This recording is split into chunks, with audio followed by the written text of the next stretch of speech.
Hola chicos, ¿cómo andan? Hola, profe. Buenas ¿Qué tardes, cuentan? profe. ¿Saben mucho a esta altura? ¿Les ¿Eh? falta una semana?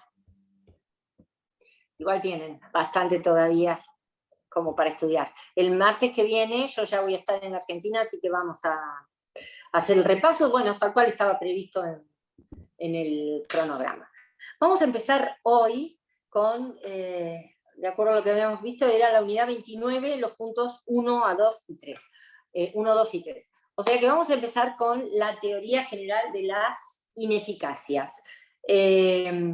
Todo lo que ustedes han visto hasta ahora, cuando empezamos a estudiar el acto jurídico, el del 259, del Código Civil, y sus requisitos de validez en el sujeto, objeto, causa y forma, obviamente va a estar en las antípodas de lo que denominamos la teoría general de la ineficacia, porque en todos aquellos defectos, ¿se acuerdan que podían tener defectos o vicios de la voluntad, los actos jurídicos? Cuando tenga defectos, en la medida que tengan defectos en sus elementos esenciales, eso va a determinar que no produzcan los efectos propios, o sea, aquel fin inmediato que prevé el artículo 259 cuando define el acto jurídico como el acto voluntario humano, voluntario ilícito, que tiene por fin inmediato producir consecuencias jurídicas, o sea, una adquisición, modificación, extinción de situaciones y relaciones jurídicas, pero en definitiva la ineficacia lo que va a determinar es que no produzca efectos. Ese no producir efectos del acto jurídico puede obedecer a causas estructurales o concomitantes al momento de la celebración, o sea, el acto jurídico ya nace con defectos, o puede obedecer a circunstancias posteriores sobrevinientes, a veces establecidas por la ley y otras veces dependientes de la voluntad de las partes, que determinan que un acto jurídico que nació, fue otorgado, se celebró plenamente válido, con todos los requisitos para sus elementos esenciales cumplidos, deje de producir efectos con posterioridad en virtud de distintas causas que ya vamos a analizar. Les adelanto que el artículo 382 del Código, cuando habla de las categorías de ineficacia, dice que las dos únicas causales de ineficacia son la nulidad y la inoponibilidad. ¿Por qué les digo les adelanto? Porque lo tienen en el programa, pero hay todo un desarrollo muy importante, tanto doctrinario como jurisprudencial, en torno a la denominada teoría de la inexistencia de los actos jurídicos. Cuando hablamos de ineficacias estructurales, tenemos que hablar de la nulidad y de la inexistencia. ¿Por qué ambas son estructurales? Porque están presentes desde el momento de la celebración del acto jurídico, y eso va a determinar que ese acto jurídico no produzca efectos. La diferencia está en que en la nulidad hay un defecto o vicio que la provoca en ese acto jurídico o su especie de contrato. En cambio, cuando hablamos de inexistencia, estamos hablando de falta, no ya de defecto, falta de algunos de los elementos esenciales del acto jurídico. Voy a saltar al punto 3 porque quiero que quede acotado. Les voy a hacer un breve raconto sobre el origen y la utilización, la utilidad de la teoría de la inexistencia, pero finalmente no fue recetada, como les digo, en el código. La sanción, la nulidad, en un concepto que ya lo desarrolló Llambías, pero ha sido adoptado unánimemente, ha sido definida como la sanción legal. La nulidad siempre tiene origen legal, o sea, está establecida por la ley. Es la sanción legal que priva un acto jurídico de sus efectos propios, aquel fin inmediato del 259, en virtud de una causa existente al momento de la celebración. Por eso la nulidad está clasificada o ubicada entre las denominadas ineficacias estructurales, está presente en la estructura del acto jurídico, desde el nacimiento mismo. Alguno de los elementos tiene defectos o vicios que provocan esa nulidad. En cambio, la inexistencia no es una categoría legal, nunca tuvo recepción legal en el derecho argentino, es con la excepción de la ley 2393, que fue la originaria ley de matrimonio civil del año 1889, que hablaba de las condiciones de existencia del matrimonio. Reitero, nunca tuvo una recepción legal, pero sí un gran desarrollo doctrinario y luego jurisprudencial, fundamentalmente por la postura de Llambías, Jorge Joaquín Llambías, que fue, bueno, uno de los civilistas más grandes que ha habido en la Argentina, un profesor, escribió sobre todo los civiles, pero bueno, era profesor en la UBA de parte general, y un partidario acérrimo de la teoría de la inexistencia. Que ustedes fíjense en la historia, la teoría de la inexistencia nace en Francia para solucionar un problemita que ahora les voy a decir que tenía o que aparecía con las nulidades en el Código Civil de Napoleón del año 1804. Vélez Sarsfield tuvo al Código Civil francés como fuente. De hecho, ustedes saben, bueno, pueden que no lo sepan, pero se sancionó en 1869 para empezar a regir en 1871, el francés era de 1804, y sin embargo, él no legisló, Vélez, sobre la inexistencia. ¿Por qué? Porque en una clasificación de nulidades que hoy ustedes tienen absolutamente simplificada, tienen dos clasificaciones de nulidades absolutas y relativas, totales y parciales. Había cinco entrecruzadas, interrelacionadas en el Código de Vélez. Una de ellas era las nulidades expresas y las nulidades virtuales. O sea, en el Código Civil argentino, desde el momento de la sanción, o sea, esto no se debió a ninguna reforma, sino simplemente a que siguió a Andrés Bello, el autor del Código Civil chileno, Vélez en este aspecto. ¿Y qué hizo? Las nulidades para el Código Civil argentino no solo tenían que estar establecidas expresamente en la ley, una nulidad está expresamente establecida cuando, por ejemplo, el Código dice se requieren tales requisitos bajo pena de nulidad, o si dice son nulos, eso es una nulidad expresamente establecida por la ley, no deja lugar a dudas. Pero el 1037 admitía las denominadas nulidades implícitas o virtuales por la conjunción de lo que decía el 18 del Código de Vélez. No se enloquezcan con esto, les estoy haciendo la historia de la teoría de la inexistencia. El 18 decía que los actos prohibidos por las leyes son de ningún valor si la ley no designa es otro efecto para el caso de contravención. O sea, que al decir que los actos prohibidos por las leyes y prohibido por la ley también era todo acto jurídico que no cumplía con los requisitos de validez en sus elementos esenciales, eran de ningún valor, implícitamente ya estaba el juego del 1037 con el 18 estableciendo que ese acto que no cumplía con los requisitos era nulo. Este es el sistema del Código de Vélez. ¿Qué pasaba y por qué surge la teoría de la inexistencia en Francia? Porque las nulidades en el Código Civil francés son expresas, no hay nulidades virtuales o implícitas, o sea, están establecidas expresamente, valga la redundancia, en la ley. ¿Y qué ocurrió en torno a la institución del matrimonio? En el Código Civil francés, a diferencia del Código de Vélez, el matrimonio es un contrato, no un acto jurídico, como era en Vélez y sigue siendo en nuestro Código Civil y Comercial. El matrimonio era un contrato. ¿Y qué requisitos establecía el Código Civil para la celebración del matrimonio? Dos personas que prestaran su consentimiento, pero dos personas de distinto sexo. Entonces, El problema se planteó cuando personas del mismo sexo quisieron contraer matrimonio.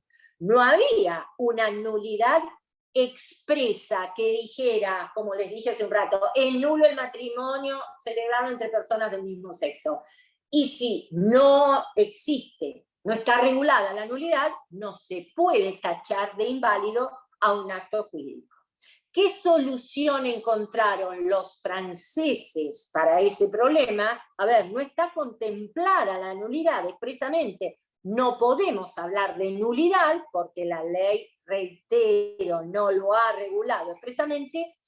¿Cómo privamos de efectos a este acto jurídico, matrimonio, a ese contrato, matrimonio celebrado entre personas del mismo sexo, creando, y de hecho lo hicieron, la teoría de la inexistencia? La inexistencia es una causal de ineficacia, también estructural, pero a diferencia de la nulidad, donde los elementos esenciales están presentes, pero con defectos o vicios, en la inexistencia falta algún elemento esencial.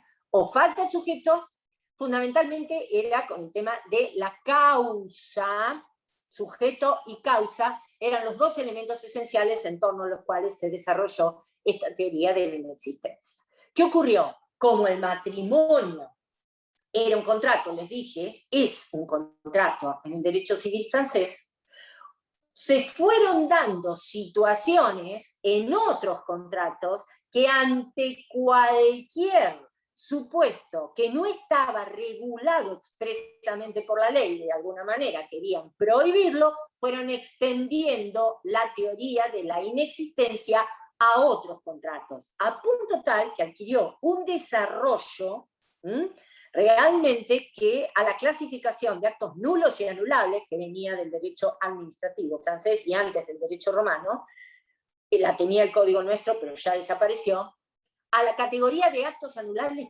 prácticamente los aniquiló porque absorbía todas estas otras situaciones en que no estaba la prohibición establecida expresamente en la ley. ¿Qué pasa con su aplicación en la Argentina? La doctrina acá estaba bastante dividida, porque para algunos autores, ya les digo, algunos eran defensores acérrimos como Jean Díaz, pero otros muchos decían, no es necesario trasplantar una doctrina extraña, nacida para supuestos que no se dan en nuestro derecho, porque teníamos precisamente las nulidades implícitas o virtuales de los artículos 37 y 18 del Código Civil. Sin embargo, ha adquirido en dos supuestos, realmente un desarrollo jurisprudencial, y cuando hablo en toda la Argentina, pero cuando hablo de desarrollo jurisprudencial, les hablo de la doctrina legal, me voy a ceñir a la doctrina legal de la Suprema Corte de la Provincia de Buenos Aires. Y ya les reitero, dos supuestos. Para el caso del instrumento privado que carece de firma, la Corte dijo que eso es un acto inexistente. Se basaban en el artículo 1012 de Vélez, que decía que la firma es condición esencial de existencia para el acto bajo forma privada. Entonces decían, carece de firma, es inexistente el instrumento privado y por ende el acto jurídico instrumentado, contenido en ese instrumento, si no lo puedo acreditar por otros medios de prueba. Y en el ámbito procesal se utilizó, yo les decía a los chicos hace un rato, que no deba hacerse no quiere decir que no se haga, pero bueno, para todos aquellos supuestos en que se le dibuja la firma al cliente, el abogado o la abogada, y realmente la persona no ha firmado, se declararon inexistentes esos escritos procesales, y esa doctrina todavía se mantiene. El otro supuesto de inexistencia jurisprudencialmente aplicado era el de la denominada transmisión a non domino, o sea, cuando en la transmisión de un inmueble no ha intervenido su verdadero titular, porque se hicieron pasar por él, transmitieron el inmueble, falsificaron los documentos, muchas situaciones, pero para usurpar, sustituir la persona del verdadero titular y transmitir en su lugar, con escritura pública, los supuestos jurisprudenciales, con escritura pública, inscripción en el registro de propiedad inmueble. También podrían ser contratos de locación, porque se admitía la transmisión de derechos personales sobre inmuebles, Y resulta que un día el verdadero titular va y pide un informe de dominio porque quiere pedir un crédito, porque quiere vender el inmueble, lo que fuere, y se encontraba con que lo habían transmitido. ¿Por qué les parece que se aplicó la teoría de la inexistencia? Si se ha sustituido, ha actuado otro sujeto distinto del verdadero titular, ¿qué elementos faltaría? Porque reitero, para la inexistencia no hay defectos o vicios, hay falta de alguno de los elementos esenciales del acto jurídico. ¿Qué elementos esencial faltaría como para que estos autores digan que ese acto de transmisión es inexistente? ¿La intención? ¿Cuál? ¿La intención? Sí, pero la intención de quién, más que la intención, que es un elemento del acto voluntario, la intención de quién. El sujeto. El sujeto. Es lo que Falta el falta. sujeto. Si el que aparece transmitiendo no es el verdadero titular, falta el sujeto. Esto para, reitero, aquellos que apoyaban esta doctrina y hoy, inexplicablemente, supongo que todavía no les debe haber llegado algún caso, pese a la redacción actual del artículo 382 del Código que les dice que las únicas causales de ineficacia son la nulidad y la inoponibilidad, la doctrina legal de la Corte sigue manteniendo la postura de que la transmisión a non domino y el instrumento privado carente de firma son supuestos de actos inexistentes. Y ya les decía, doctrinariamente, no solo por Llambías, que es un autor clásico, sino un autor joven, moderno, como Marcelo López Mesa, que ha hecho el Código Comentado Civil y Procesal, Civil y Comercial, tanto de la Nación como de la Provincia de Buenos Aires, pero tiene su tesis doctoral, que es Inexistencia de los actos jurídicos y procesales, y hace todo el estudio de por qué la teoría de la inexistencia y el estudio de la jurisprudencia en todo el país, incluso fallos de corte de la Nación, que así lo consagran. Los supuestos en general eran los mismos que les acabo de decir, el instrumento privado carente de firma y la transmisión a non domino. Esto, obviamente, reitero, antes, escrito todo antes de la sanción del nuevo Código Civil y Comercial. No sé, tendría que buscar, porque no lo he buscado, si tiene alguna actualización sobre este libro y este tema, López Mesa, pero la Corte hasta ahora sigue manteniendo este supuesto. Y como les digo, era una posición muy dividida, porque muchos autores cuya postura yo comparto, como Eduardo Zanoni, que ya les he mencionado, tiene ese libro maravilloso que es Inexistencia y Nulidad de los... Inexistencia, no. Nulidad de los actos jurídicos. El artículo 406 dice, alude a los requisitos de la existencia del matrimonio. Es el único resabio, ahora se los iba a decir porque les iba a hablar de la otra postura doctrinaria, contraria. El 406 es el único resabio de la palabra existencia. Bueno, que se puede dar. Pero si vos lees el artículo 406, todo el mundo lo interpreta, la ausencia de esos requisitos da lugar. Requisitos de existencia. Para la existencia del matrimonio es indispensable el consentimiento de ambos contrayentes expresado personal y conjuntamente ante la autoridad competente para celebrarlo, excepto lo previsto en el Código, El acto que carece de este requisito no produce efectos civiles. ¿Qué es ese? Pese a la palabra existencia, que yo te diría que es una transcripción de lo que decía el artículo correspondiente de la 2393 y la 23515, la Ley de Matrimonio y Derecho Civil, no lo...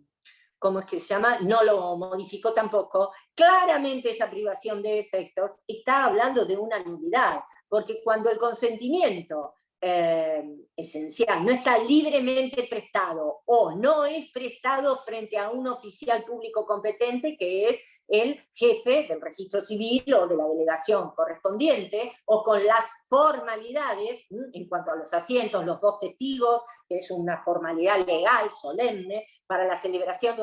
Es nulo el matrimonio.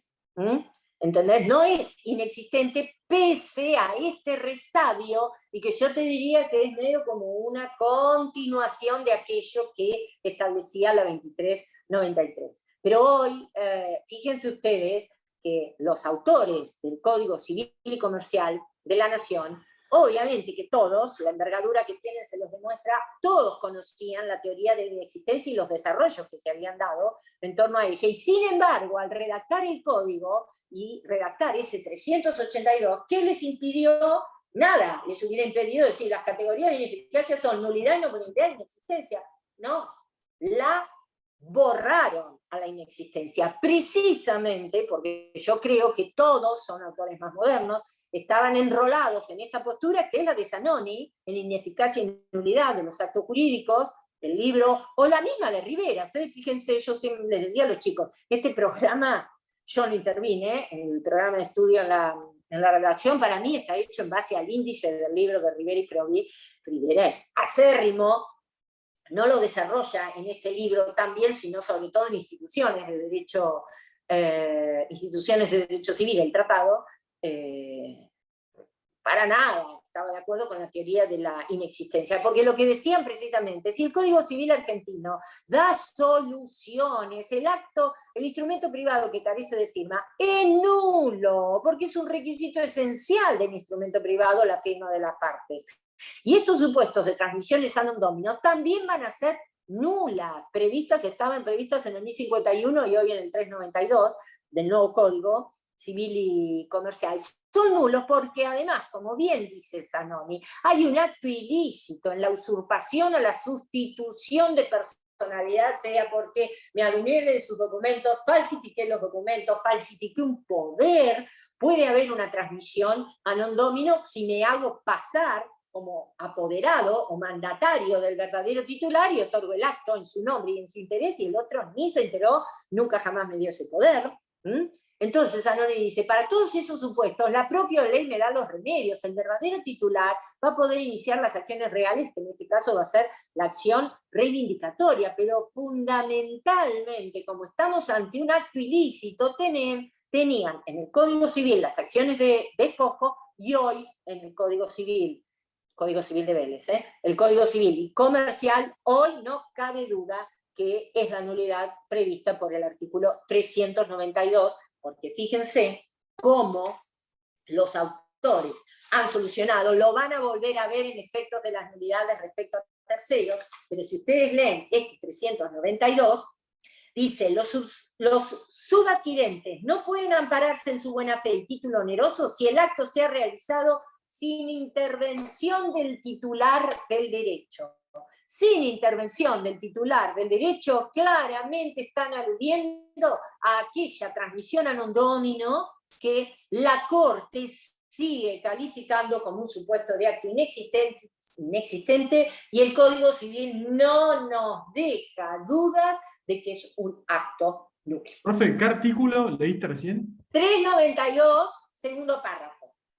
Cuando hablas de los efectos de las nulidades respecto a terceros, es el último párrafo que lo aclararon, porque también había una discusión durante el Código de Vélez, y en el 1051 entraba el supuesto de la transmisión a non domino, no queda la lectura del 382, que solo menciona como causales de ineficacia a la nulidad y la inoponibilidad. Y este último párrafo del 392 claramente nos indica que los autores no quisieron, y no lo hicieron, receptar legalmente a la inexistencia como categoría de ineficacia. Se los mencioné porque lo menciona el punto, y además porque teóricamente, dogmáticamente, como ineficacias estructurales, obviamente que existen la nulidad y la inexistencia. Si ustedes fueran al Código Civil francés, las van a tener, y son, reitero, ineficacias estructurales. ¿Por qué? Porque están presentes desde el momento mismo de la celebración del acto jurídico. Después tienen lo que se denomina la ineficacia funcional.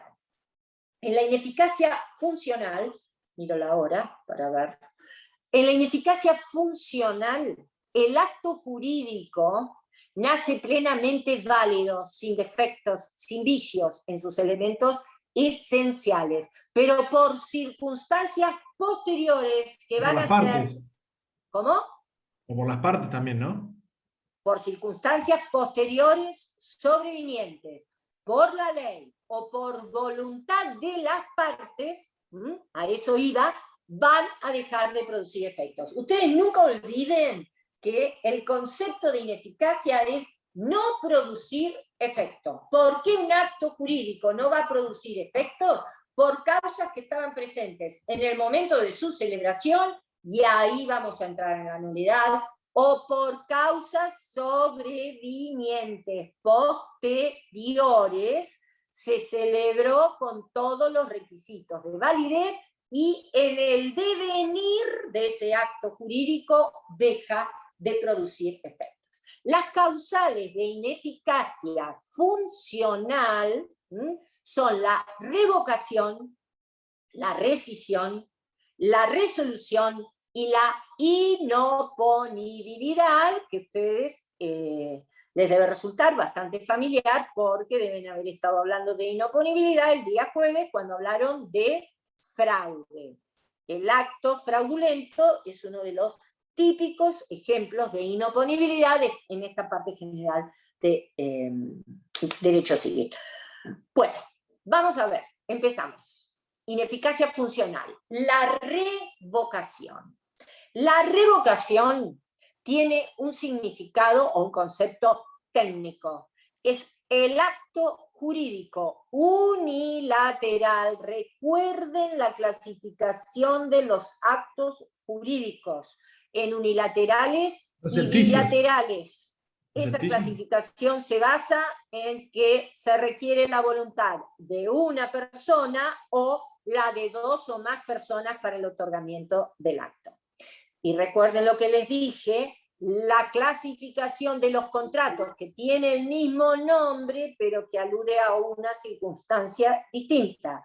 Los contratos como especie de acto jurídico siempre son bilaterales. O sea, para su formación se requiere la voluntad de dos o más personas. Lo que va a determinar que un contrato sea unilateral o bilateral va a ser que haya prestaciones en cabeza de ambas partes o de una sola de las partes. Ejemplo, ¿se acuerdan que hablábamos? Donación. En la donación, como acto jurídico, es bilateral, porque para celebrar el contrato de donación no basta la oferta de donación del donante, sino que tiene que estar aceptada por el donatario. Ahora, una vez que se perfeccionó el contrato, es unilateral porque solo hay obligaciones en cabeza del donante, que es entregar la cosa. El donatario tiene que recibirla, salvo que excepcionalmente la donación haya sido con cargo,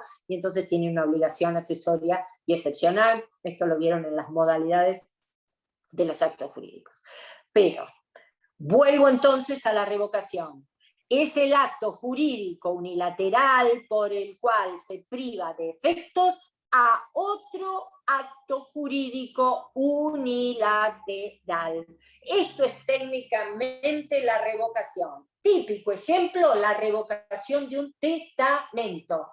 Acto jurídico unilateral por excelencia, el testamento, que no tiene que ser una revocación total, puede serlo, revoco el testamento y lo cambio, sino que puede ser parcial. Había instituido un legado a favor de alguna persona, de algún beneficiario, revoco el legado, pero el resto del testamento se mantiene plenamente eficaz, que va a producir efectos luego de la muerte del testador, porque es un acto jurídico mortis causa, como ustedes vieron en la clasificación de los actos jurídicos.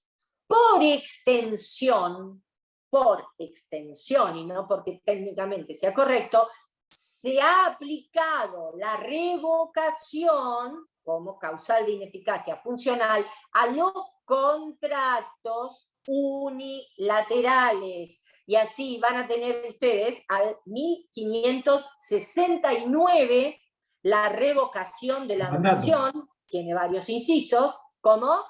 El mandato también. Y el mandato en el 1329, inciso C. ¿Por qué revocación de la donación y el mandato? Por lo que les dije antes, son contratos unilaterales. En el mandato también, para que se celebre el contrato no basta la voluntad de encargarle la realización de uno o más actos jurídicos a otra persona del mandante, sino que tiene que ser aceptado por el mandatario. Contrato de mandato, no estoy hablando de poder, contrato de mandato. Pero una vez que se ha perfeccionado el contrato, las obligaciones están a cargo únicamente del mandatario, que es ejecutar los actos jurídicos cuya realización se le ha encomendado, independientemente de las que pueda tenerlo el mandante si es retribuido o no, o sea, si es oneroso, pagarle la correspondiente retribución. Pero entonces, por extensión, reitero, por extensión y no porque técnicamente sea lo adecuado, la revocación como acto jurídico extintivo o causal de ineficacia funcional, porque no implica más que retraer la voluntad positiva que antes había manifestado, se aplica a actos unilaterales y a contratos bilaterales. Produce efectos únicamente hacia el futuro, esto lo establece el 1079, inciso A. Ojo con esto, porque revocación y rescisión producen efectos hacia el futuro, lo dice el 1079, reitero el inciso A, y el inciso B dice que la resolución opera retroactivamente. Entonces, revocación, acto jurídico unilateral que priva de efectos a actos unilaterales o contratos unilaterales. La rescisión, ojo con esto, yo les aclaraba a los chicos, probablemente no lo vayan a leer, hay un libro muy claro, que es el Tratado Teórico Práctico de las Nulidades, donde en la parte general habla de las ineficacias funcionales de Lloveras de Rest, que es una, María Emilia Lloveras de Rest, que es una autora cordobesa. La rescisión, ojo, como acto jurídico es siempre bilateral. Siempre bilateral. Pero ¿qué ocurre? La facultad de rescindir puede ser ejercida por una de las partes o por ambas. Y eso es lo que va a determinar que hablemos de rescisión unilateral y rescisión bilateral. Pero reitero, como acto jurídico, la rescisión siempre es bilateral, porque ambas partes de un contrato nos ponemos de acuerdo sobre cuáles van a ser las causas que van a privar de efectos a ese contrato, porque lo vamos a poder extinguir o dejar sin efecto. Les doy un ejemplo. En el contrato de locación podemos establecer, celebramos el contrato de locación y podemos establecer que serán causales de rescisión el no pago del alquiler durante 2 meses, la sublocación. La sublocación normalmente hay una cláusula que la prohíbe, o sea que yo, que soy el locatario, el que alquila, el inquilino, a su vez lo alquile a otra persona.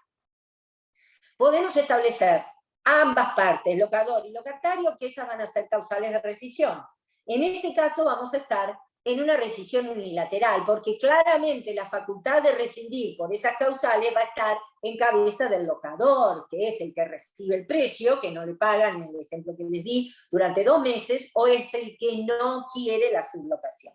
Ahora, si establecemos que las causales por las cuales vamos a poder rescindir van a ser esas, pero en otra cláusula también, la perturbación del uso y goce de la cosa por parte del locador, supongamos que no efectúe los gastos de conservación necesarios que permiten el correcto funcionamiento de, imaginemos en un contrato de locación, si hay un termotanque, un calefón, un calefactor, lo que fuere, que hacen la cosa impropia para su destino, si se llueve, si se inunda, etcétera, etcétera.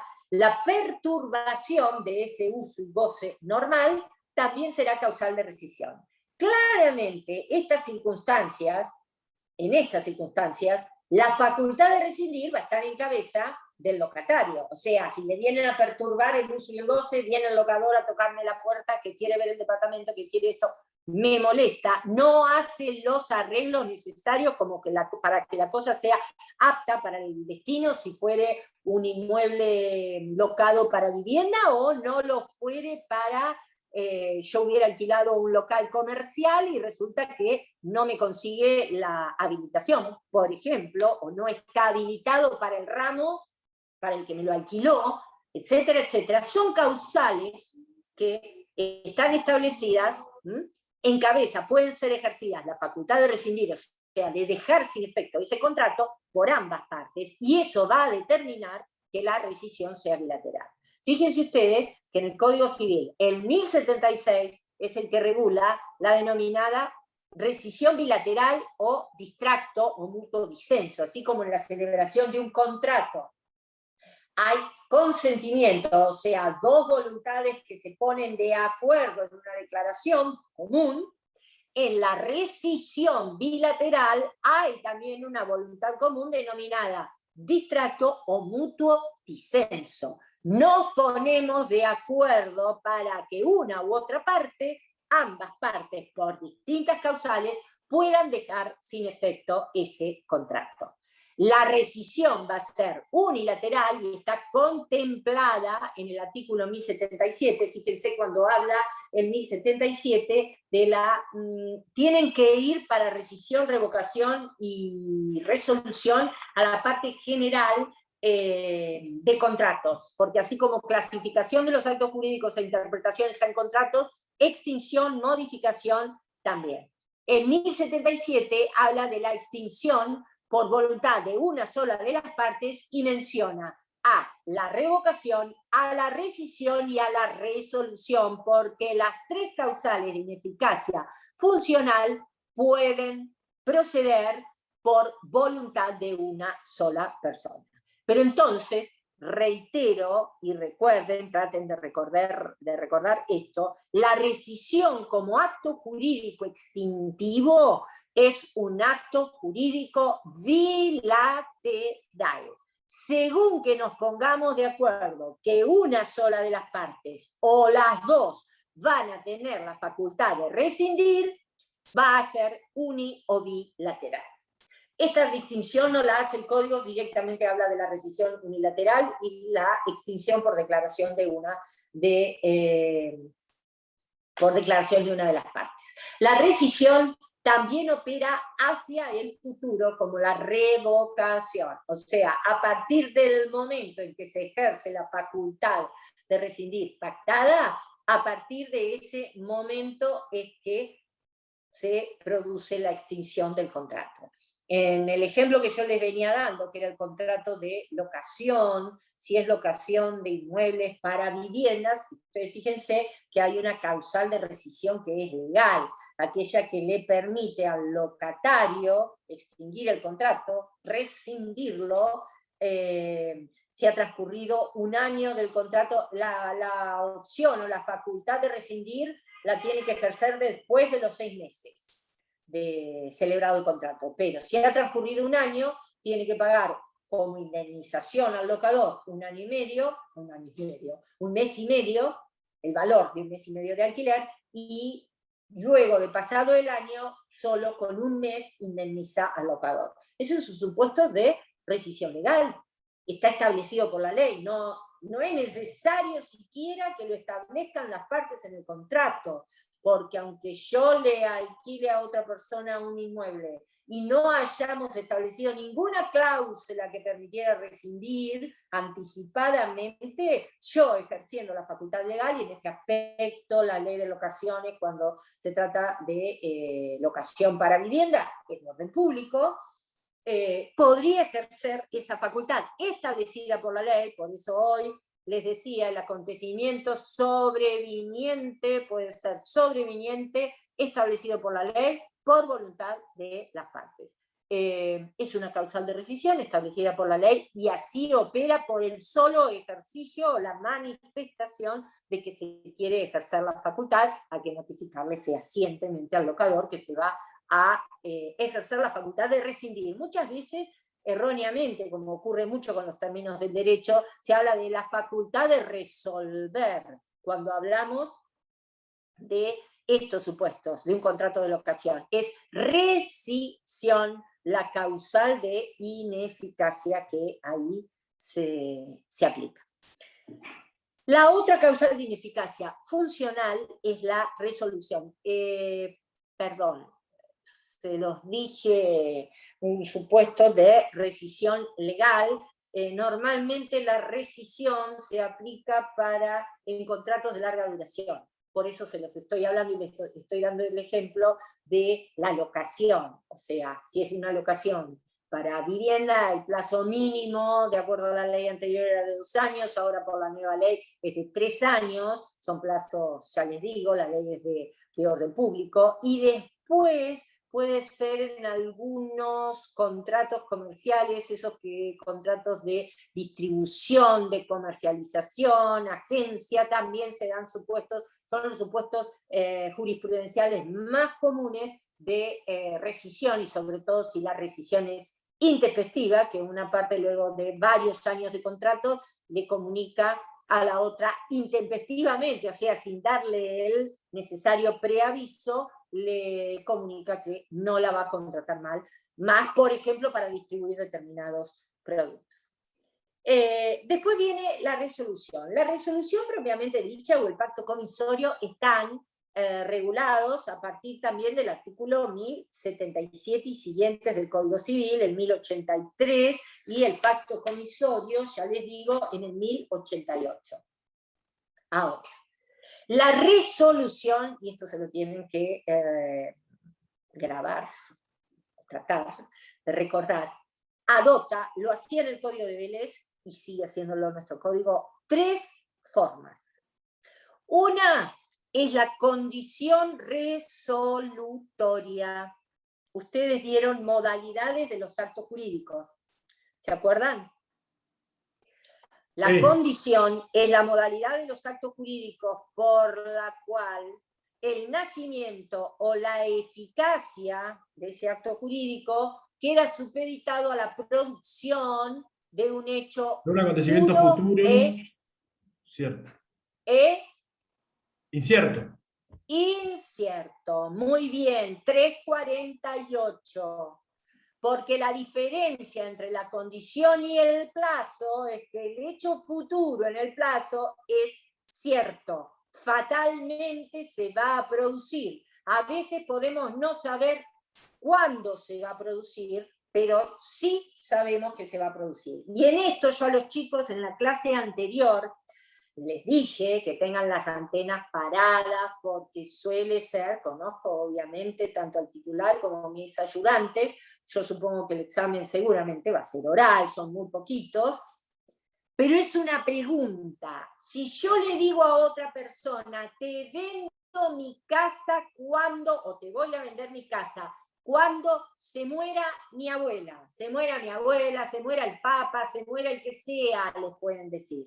¿Es una condición o es un plazo? Es una condición. ¿Por qué? No se sabe la fecha. Se sabe que va a pasar. ¿Y eso no te parece a vos que lo toman Sí, en plazo? En plazo, sí. Porque la muerte es algo que fatalmente va a pasar. Podemos no saber, y por eso impropiamente se habla de plazo incierto, porque hablar de plazo incierto es contrario a la definición. Si en el plazo la eficacia del acto está supeditado al acaecimiento de un hecho futuro y cierto, hablar de plazo incierto es mejor hablar de plazo indeterminado. Lo que decían los romanos, certus, pero incertus cuándo. O sea, sabemos que va a pasar, pero no sabemos cuándo va a pasar. Si les hacen esa pregunta y les toca modalidades de los actos jurídicos, ojo con esto, porque es una condición. La muerte es un hecho que fatalmente se va a producir. Lo que no sabemos es cuándo se va a producir. Pero acá lo que me interesa, porque estamos hablando de ineficacia de los actos jurídicos, y la condición resolutoria es una de las formas que adopta la resolución como acto extintivo. Acuérdense de la distinción entre la condición suspensiva y la condición resolutoria. Cuando el acto jurídico... Suspensiva es que pase algo, para que ahí recién sea acto. Empieza a surtir efectos, ¿no? Para que nazca. Que nazca, sí. Para que nazca. En la condición resolutoria, el acto nace existe y empieza ya a producir por eso, efectos. la suspensiva, Deja de producirlos si se produce el la hecho futuro incierto. suspensiva para existir depende de un hecho. Futuro e incierto. Pero Sí. ¿me entendés que yo no estoy hablando de la condición suspensiva? No, yo sé. Estoy hablando de la resolución como causal de ineficacia, un acto jurídico extintivo de otros actos jurídicos. Una de las formas que adopta la resolución es la condición resolutoria. Y cuando hablamos de condición resolutoria, estoy hablando de aquel acto que nace, produce efectos, pero esa producción de efectos está condicionada, depende de que se cumpla un hecho futuro e incierto. Vos, el ejemplo que me estás dando es la condición suspensiva, y la condición suspensiva no es una forma de la resolución. Te doy un ejemplo, que se lo Por eso, di pero a vos los hablaste de chicos. la condición suspensiva, por eso te dije lo que era. Yo estoy hablando, dije, que una de las formas que adopta la resolución es la condición resolutoria. No la suspensiva. Pero nombraste la suspensiva también, recién. Porque acabo de decirle... Claro, por eso yo te definí la condición suspensiva. Por eso. Acabo de decirle Ya sé que cuál las es cuál. dos formas que puede adoptar la condición es suspensiva o resolutoria. Está bien. Y vos me definiste decir la suspensiva. La diferencia está en esto, porque piensen que cuando hablamos de resolución estamos hablando de extinción. Imaginen que yo le digo a otra persona, te voy a regalar mi biblioteca si te recibís de abogado o cuando te recibas de abogado. Eso, como bien decías... Es condición suspensiva. Perfecto. Es condición suspensiva porque el acto no nace hasta que no se cumpla la condición. Que se reciba o no de abogado o abogada es un hecho futuro e incierto. Por lo tanto, la biblioteca se queda conmigo el día que se cumpla la condición, el día que se recibe, le regalo la biblioteca. Ahora, si yo digo, te presto mi biblioteca, contrato de comodato, hasta que se reciba mi hijo o mi hija de abogado, ahí el acto jurídico nace, te entrego la biblioteca, pero el día que se cumple el hecho futuro e incierto, porque no sé si mi hijo o mi hija se van a recibir de abogados, si lo hacen, ese día queda resuelto el contrato de comodato, porque el préstamo de la biblioteca no era más que eso, queda resuelto, se extingue el comodato y me tenés que devolver la biblioteca. Está perfecto, tenés muy claro lo que es una condición suspensiva, porque el nacimiento del acto está supeditado a que se produzca el hecho futuro e incierto. En la resolutoria es la extinción o la privación de efectos lo que está supeditado a la producción del hecho futuro e incierto. Esta es una de las formas. La segunda forma que adopta la resolución es la seña, señal o arras en el artículo 1059 del Código Civil. A ver, déjenme ver.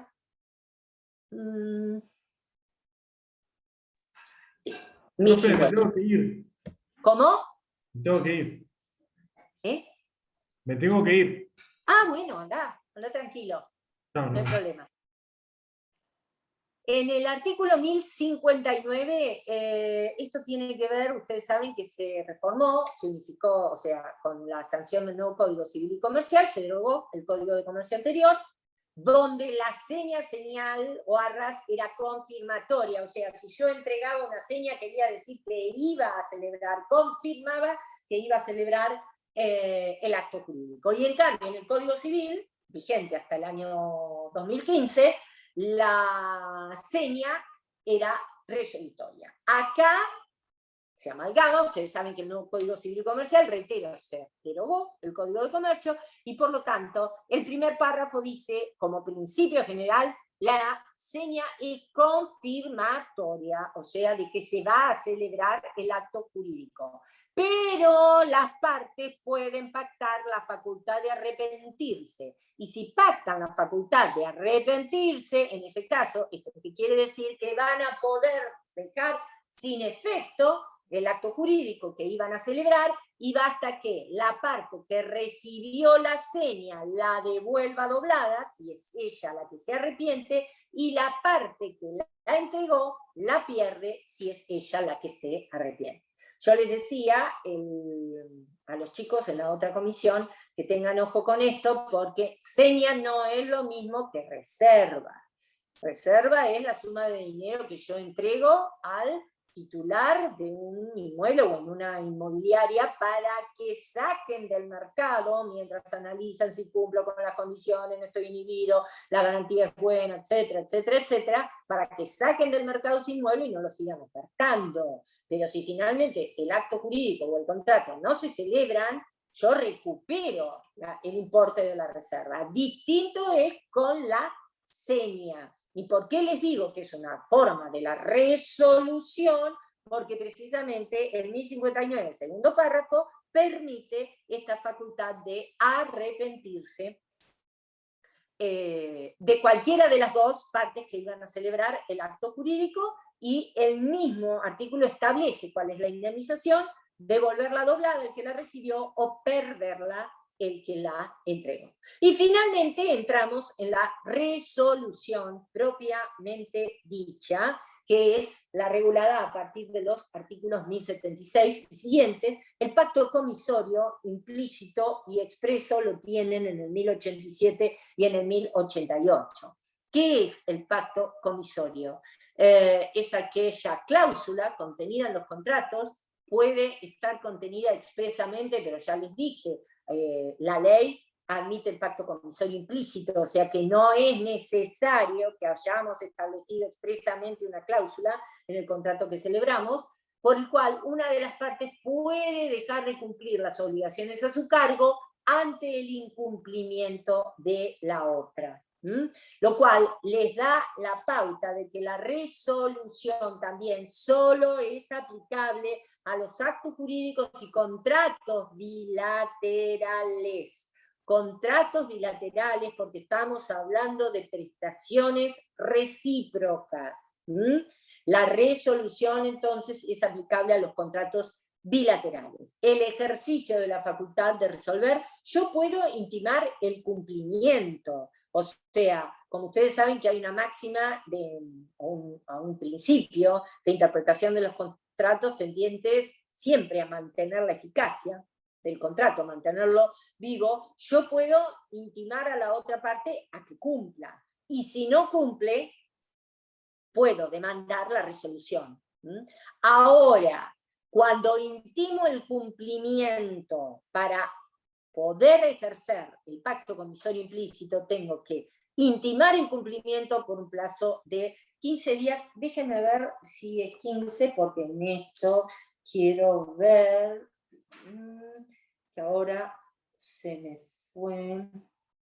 Si sigue manteniendo el plazo, o es de 10, no, un plazo no menor de 15 días, lo sigue manteniendo el artículo 1888, pero tiene que contener el apercibimiento de esa notificación fehaciente, lo intimo a cumplir durante un plazo en el plazo de 15 días de recibida la intimación, bajo apercibimiento de resolver el contrato, para que opere sin necesidad de que yo tenga que hacer ninguna manifestación adicional, o sea, no cumplió en 15 días, está resuelto el contrato, este apercibimiento tiene que ser claro, concluyente, tiene que no dejarle lugar a dudas, o la persona incumplidora a la otra parte del contrato de que lo voy a resolver, o sea, de mi voluntad de extinguir ese contrato. La resolución, ustedes esto lo van a estudiar en contratos, yo les menciono los artículos 1087 y 1088, que es el pacto comisorio, el más común a grandes rasgos, porque, bueno, tiene una regulación, ustedes fíjense que está en la parte de contratos y realmente el desarrollo es impecable, porque ahora tiene un desarrollo común de la extinción para la revocación, la rescisión, la resolución, y después empieza hablando de los supuestos de resolución, pero en lo que a nosotros nos interesa, en 1079, la resolución opera con efecto retroactivo. O sea, ¿qué quiere decir esto? Producida la resolución del contrato, las partes tienen que restituirse lo que mutuamente se hubieran entregado. Eso implica efecto retroactivo al momento de la celebración del acto jurídico que ha quedado resuelto. Y esa es la diferencia que va a tener con la causal de ineficacia estructural que denominamos nulidad, porque la nulidad también opera retroactivamente, pero en la nulidad la causa determinante está presente en el momento de la celebración, es una ineficacia estructural. En la resolución, como les dije, al igual que en la rescisión y en la revocación, la causa es sobreviniente, el acto jurídico nace válido, con todos sus elementos esenciales, sin defectos ni vicios, y por acontecimientos posteriores es que va a dejar de producir efectos. Y después entramos a la otra causal de ineficacia funcional, que es la inoponibilidad. Ustedes esto ya lo vieron cuando estudiaron el fraude, que lo vieron. ¿Por qué a quién es inoponible el acto fraudulento?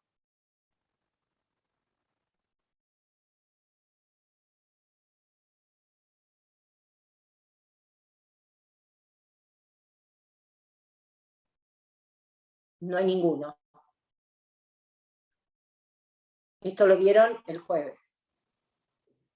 ¿Al sujeto, profe? No, pero ¿a qué sujeto? ¿Por qué fraudulento? ¿Cómo es el esquema del acto fraudulento? Les voy a decir una cosa, la inoponibilidad como causal de ineficacia es aquella en que un acto jurídico válido, por eso yo les dije, cuando hablamos de los defectos de los actos jurídicos, todos provocan la nulidad, el error, el dolo, la violencia, la admisión, la simulación provocan la nulidad del acto, el fraude es la inoponibilidad, prohibido hablar de nulidad cuando hablamos de un acto fraudulento. La inoponibilidad en que consiste es esa causal de ineficacia, o sea, de privación de efectos, por la que un acto válido y real entre partes, válido, reitero, y real entre partes, no produce efectos respecto a determinados terceros establecidos por la ley. ¿Por qué les digo determinados terceros? Porque no es respecto a terceros, así, en forma indiscriminada. Es terceros establecidos por la ley, porque tanto la nulidad como la inoponibilidad como causales de ineficacia están establecidas por la ley. En el fraude, que es el ejemplo típico del acto inoponible, en el fraude, el esquema, ustedes fíjense, ¿cuál es la diferencia entre el acto simulado y el acto fraudulento? ¿Cómo? El acreedor.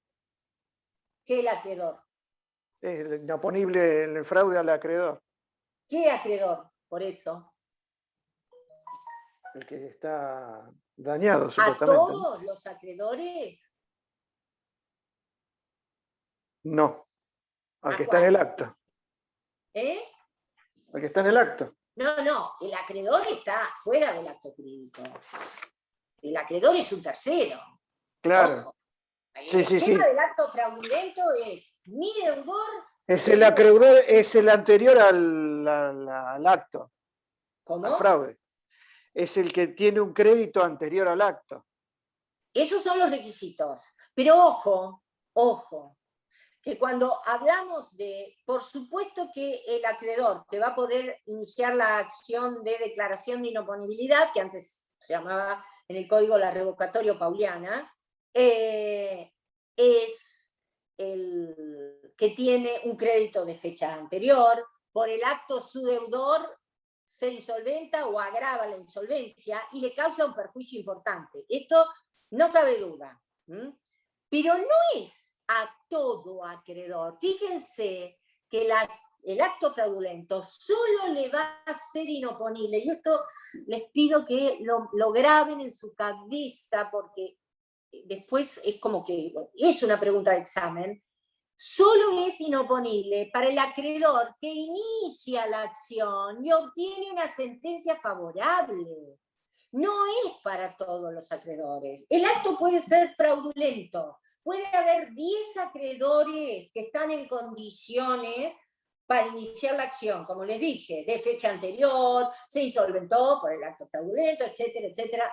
Los requisitos se dan, pero solo uno inicia la acción. Y ojo, no basta promoverla, como dice el 342, sino que hay que obtener una sentencia favorable, porque si yo inicio una acción de declaración de inoponibilidad y el juez me la rechaza, porque no he acreditado, evidentemente, los requisitos que la ley establece para que declare la inoponibilidad, bueno, listo, el acto queda válido y produce efectos respecto a todo el mundo. Pero ojo con esto, no es a todos los acreedores, solo al que acciona y obtiene una sentencia favorable. En el ejemplo que les di, si los 10 acreedores que tienen, los 10 accionan, bueno, en ese caso será inoponible a todos los que iniciaron la acción y obtuvieron una sentencia favorable. Esta es la gran diferencia. A ver qué dice acá. Que me estoy quedando sin batería, me muero. Déjenme ver. 10%, ¿cuánto falta? Denme un segundo que me voy a mover para clavar esto.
Bueno, ahora sí, me tuve que acercar, mover, porque no me daba el cable como para ir cargándolo al iPad mientras hablábamos. Les estaba diciendo que esa es la gran diferencia entre la acción de nulidad por simulación, porque ustedes fíjense que tanto en el acto simulado como en el acto fraudulento, si la simulación es ilícita, o sea, perjudica, viola la ley o perjudica derechos de terceros, que normalmente van a ser acreedores, siempre hay un acreedor que es tercero en relación al acto, que puede iniciar la acción. Pero si hay un solo en el acto simulado, un solo tercero o acreedor, que inicia la acción de nulidad por simulación y obtiene una sentencia, esa sentencia va a favorecer a todos, aún los que no hayan accionado, porque lo que va a demostrar es precisamente que el acto era aparente, ficticio, no real.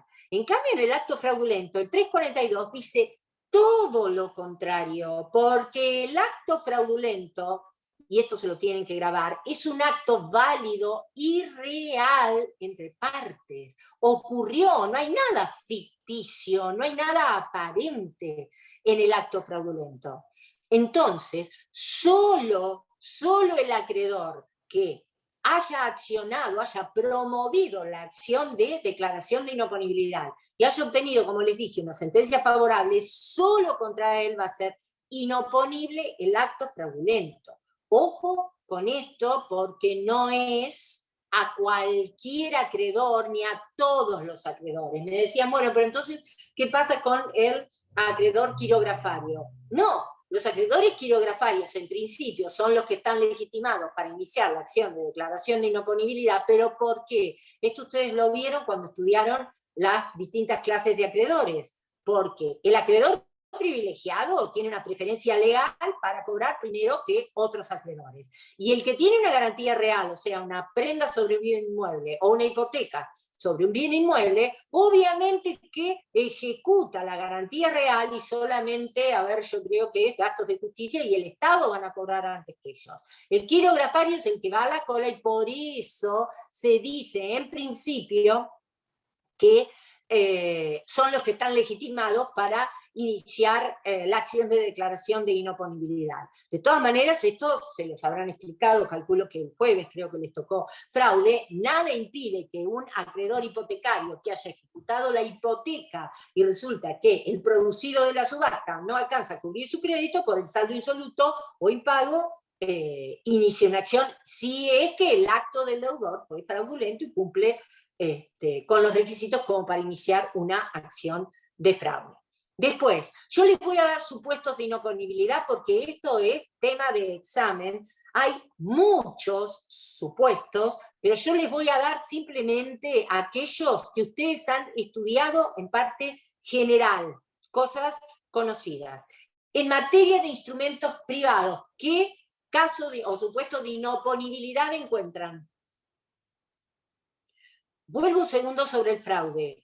Hago hincapié y machaco en esto porque es pregunta de examen. No pueden responder a los terceros. Es inoponible a terceros, es inoponible a los acreedores. No.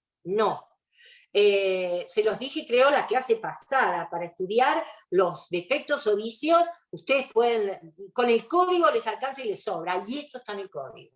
O sea, tienen que precisar o afinar un poquito los conceptos.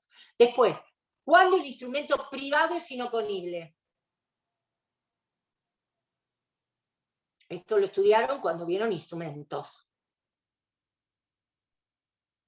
Según Rivera dice el instrumento privado sin fecha cierta. Sin fecha cierta. ¿Y qué es la fecha cierta? El 317. ¿Qué es la fecha cierta?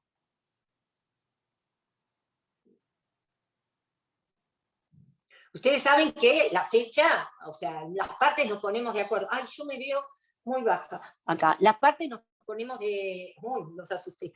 Las partes nos ponemos de acuerdo para celebrar un acto jurídico. Podemos ponerle fecha, antedatarlo, podemos decir, bueno, celebramos un contrato de locación y le ponemos fecha enero de 2021 y lo estamos firmando hoy al instrumento privado. El 317 establece que la fecha cierta es el hecho a partir del cual, o que el instrumento adquiere fecha cierta, el día en que se produce un hecho que hace presumir en forma indubitable que ya estaba firmado el instrumento o que no pudo firmarse después.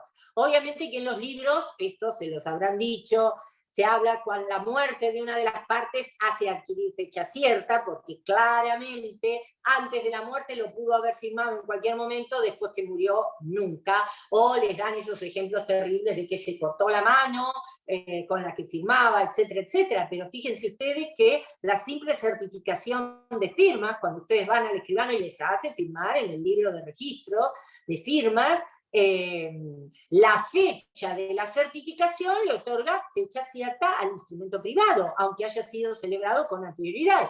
Entre partes inclusive va a producir efectos desde la fecha, porque entre partes es la fecha que ellos se han puesto de acuerdo, pero para frente a terceros es inoponible hasta que adquiera fecha cierta.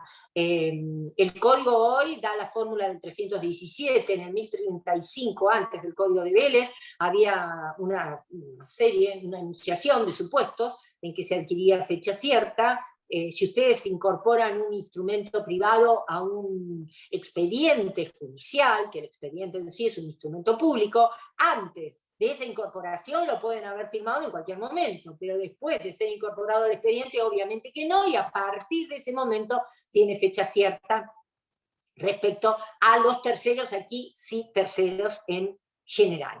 Otro supuesto de fecha cierta en materia de instrumentos, el contradocumento, que vieron, el 298.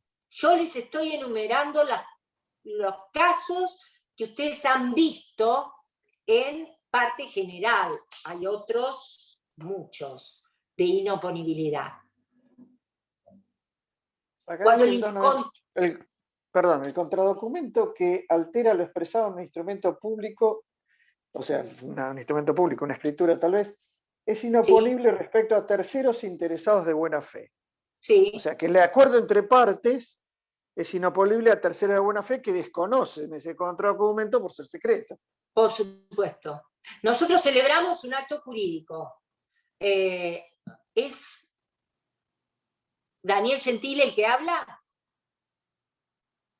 Sí, doctora, fui yo. Ah, ¿qué tal, Daniel? Nosotros celebramos un acto jurídico, ¿no es cierto? Una compra-venta.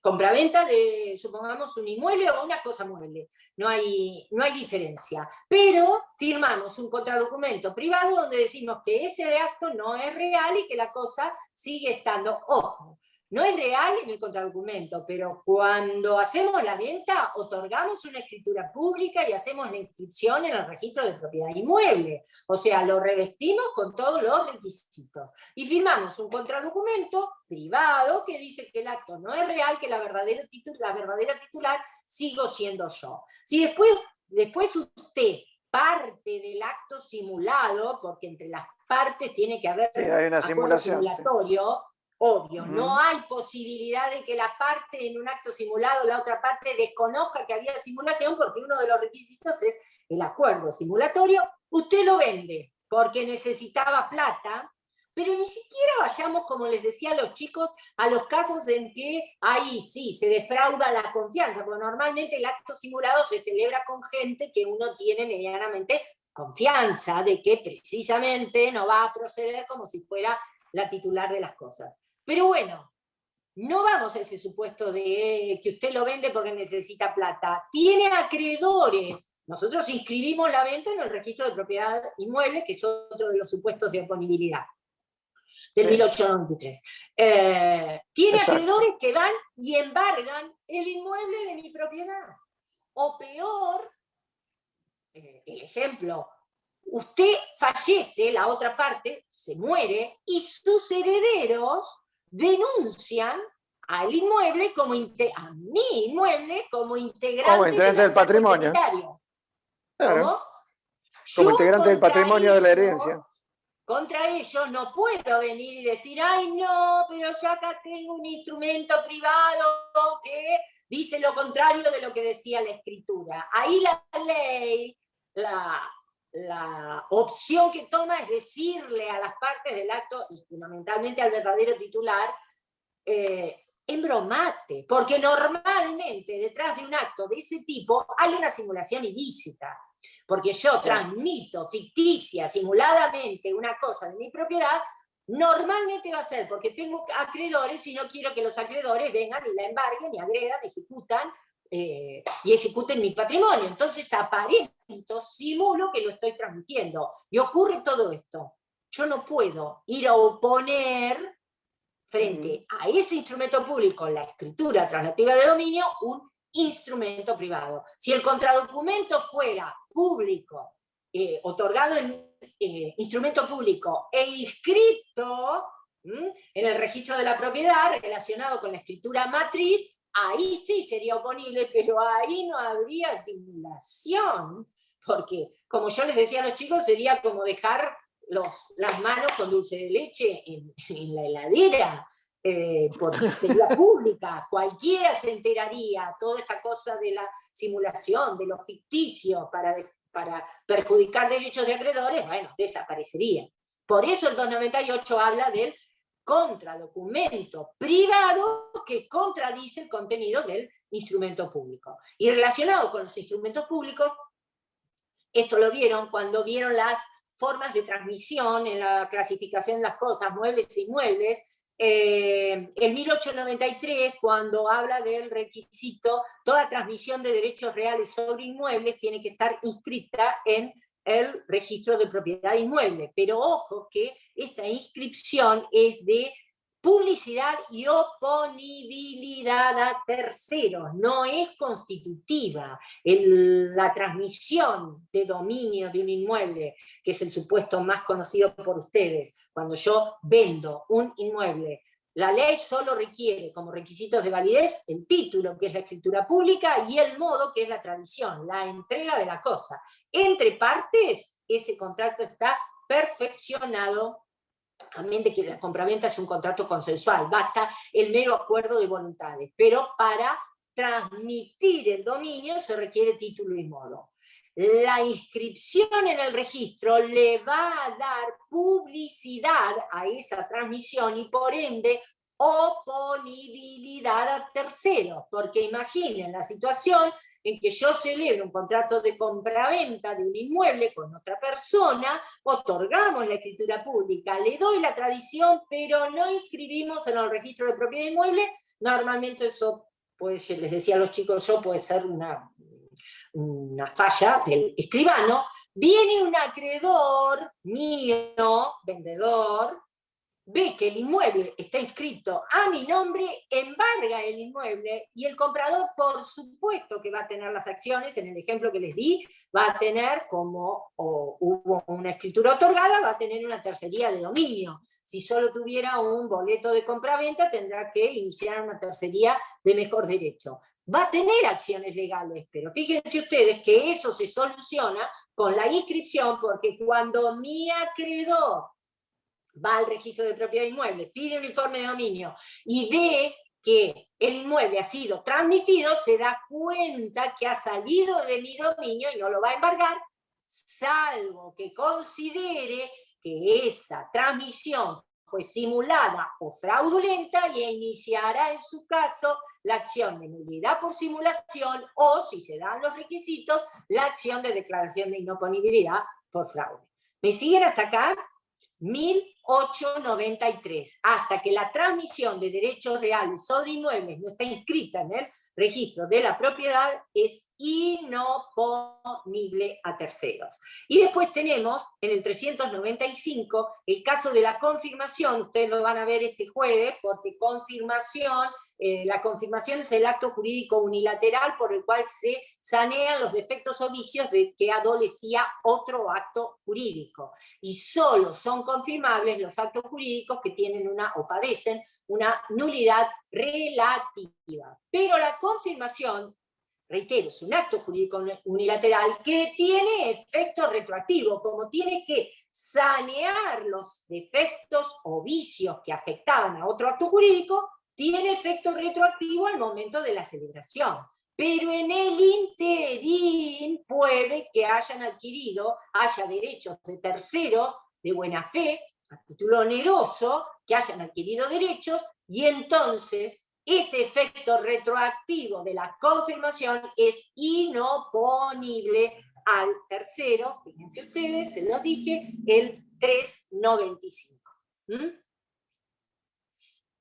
No perjudica los derechos de terceros de buena fe el efecto retroactivo. Estos son los casos de inoponibilidad que hasta ahora ustedes han visto en parte general. Lean los libros, los tratados, van a encontrar muchos otros. La inoponibilidad, les dije, al igual que la nulidad, ya terminamos, al igual que la nulidad, está establecida por la ley. Y en el Código Civil argentino no solo está establecida en el 382, que empieza la teoría de la ineficacia, o sea, las dos causales, nulidad e inoponibilidad, sino en los artículos 396 y 397, que fíjense que el 96 dice: el acto inoponible no tiene efectos respecto a terceros, excepto en los casos establecidos por la ley.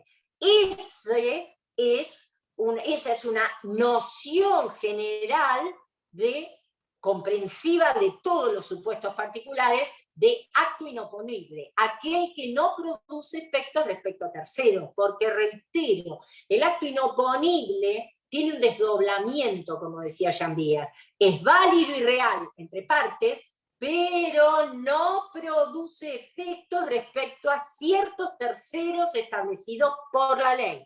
Y ahí sí, en cada caso concreto, ustedes van a tener que empezar a decir qué terceros. En el del acto fraudulento, reitero, solo el acreedor que accionó y obtuvo una sentencia favorable.